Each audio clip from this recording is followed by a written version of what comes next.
कहानी, ऐसी कहानियाँ हम अक्सर अखबारों में देखते ज़रूर हैं, पर जब उनको फिल्माया जाए तो वो बहुत अलग किस्म का थ्रिल है उनमें। इसकी कहानी जो है वो मतलब मैंने अपने टेलीफोन पे पढ़ी थी। ऐसा बहुत कम होता है कि आप फ़ोन पे कहानी पढ़ें और आप रुक ना पाएँ, क्लाइमैक्स तक पढ़ जाते हैं। तो कहानी बहुत सॉलिड है। ओके, जिस तरह का रोल आपका है काफ़ी बोल्ड है। जब हम खास करके इंडिया की बात करते हैं, when you talk about sex, जी यू नो द आईब्रोज, जी जी जी स्टार्टिंग में इन्फॉर्मेशन है। जी। What's your take on that? क्या कहना चाहेंगे इतना बोल्ड स्टेप उठाने के लिए? खास करके क्या इतनी कहानी वैसी थी या आपको यकीन था कि मैं ये कर जाऊँगा? देखिए, सबसे पहली बात, हाँ बिल्कुल, कहानी जो है कहानी के साथ कुछ मिलावट नहीं की गई है, कुछ छेड़खानी नहीं की गई है। उसी तरीके से कैमरे के साथ, आर्टिस्ट के साथ, किसी के साथ भी किसी किस्म की मिलावट नहीं है। सेक्स इस फिल्म में है क्योंकि वो इस फिल्म का स्पाइन है। कैमरा इसलिए नहीं, मतलब कुछ भी इसलिए नहीं है कि वो आप कोई भी टिटिलेट हो। एक कहानी है, वो जरिया है, बताना ज़रूरी है।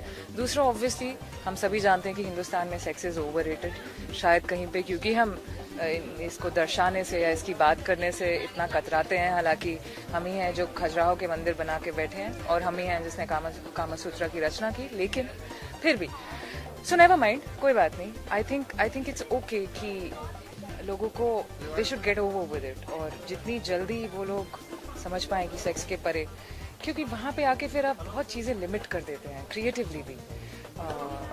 तो इस फिल्म की ज़रूरत थी।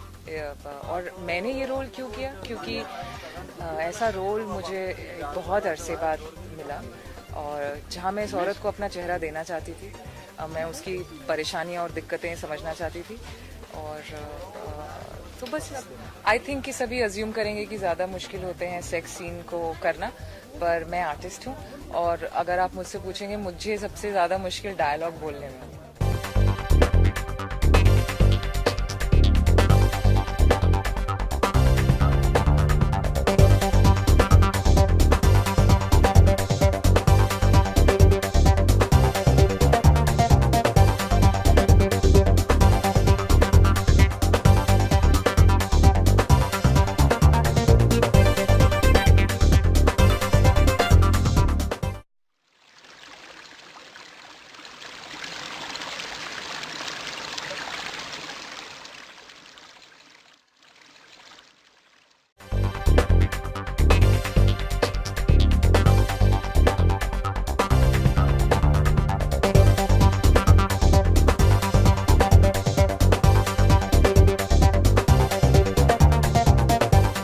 पास की कहानी, ऐसी कहानियाँ हम अक्सर अखबार पढ़े, क्योंकि वहाँ पे आके फिर आप बहुत चीज़ें लिमिट कर देते हैं क्रिएटिवली भी।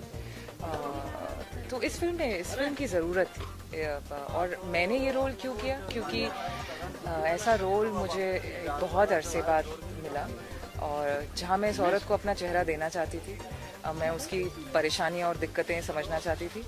और तो बस आई थिंक कि सभी अज्यूम करेंगे कि ज़्यादा मुश्किल होते हैं सेक्स सीन को करना, पर मैं आर्टिस्ट। एक कहानी है, वो जरिया है, बताना ज़रूरी है। दूसरा, ऑब्वियसली हम सभी जानते हैं कि हिंदुस्तान में सेक्स इज़ ओवररेटेड। शायद कहीं पे क्योंकि हम इसको दर्शाने से या इसकी बात करने से इतना कतराते हैं। हालांकि हम ही हैं जो खजुराहो के मंदिर बना के बैठे हैं, और हम ही हैं जिसने कामसूत्रा की रचना की। लेकिन फिर भी सो नेवर माइंड, कोई बात नहीं। आई थिंक इट्स ओके कि लोगों को they should get over with it, और जितनी जल्दी वो लोग समझ पाएँ कि सेक्स के बारे में देखते ज़रूर हैं, पर जब उनको फिल्माया जाए तो वो बहुत अलग किस्म का थ्रिल है उनमें। इसकी कहानी जो है वो मतलब मैंने अपने टेलीफोन पे पढ़ी थी। ऐसा बहुत कम होता है कि आप फ़ोन पे कहानी पढ़ें और आप रुक ना पाएँ, क्लाइमैक्स तक पढ़ जाते हैं। तो कहानी बहुत सॉलिड है। ओके, जिस तरह का रोल आपका है काफ़ी बोल्ड है। जब हम खास करके इंडिया की बात करते हैं, when you talk about sex, जी यू नो द आईब्रोज, जी जी जी स्टार्टिंग में इन्फॉर्मेशन है। जी। What's your take on that? क्या कहना चाहेंगे इतना बोल्ड स्टेप उठाने के लिए? खास करके क्या इतनी कहानी वैसी थी या आपको यकीन था कि मैं ये कर जाऊँगा? देखिए, सबसे पहली बात, हाँ बिल्कुल, कहानी जो है कहानी के साथ कुछ मिलावट नहीं की गई है, कुछ छेड़खानी नहीं की गई है। उसी तरीके से कैमरे के साथ, आर्टिस्ट के साथ, किसी के साथ भी किसी किस्म की मिलावट नहीं है। सेक्स इस फिल्म में है क्योंकि वो इस फिल्म का स्पाइन है। कैमरा इसलिए नहीं, मतलब कुछ भी इसलिए नहीं है कि वो आप कोई भी टिटिलेट हो।